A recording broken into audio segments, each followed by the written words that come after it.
Today I'm back again. About Oriki.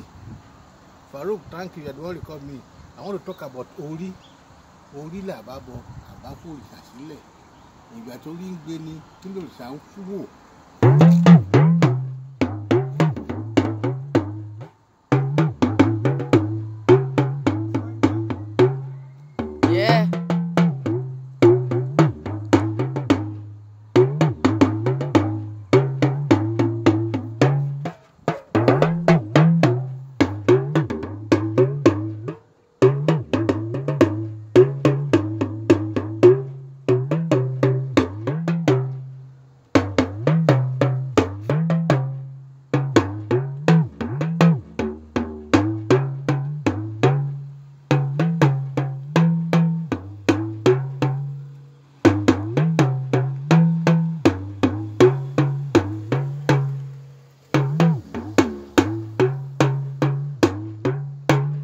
Talking about Ori, that's Oriki Ori.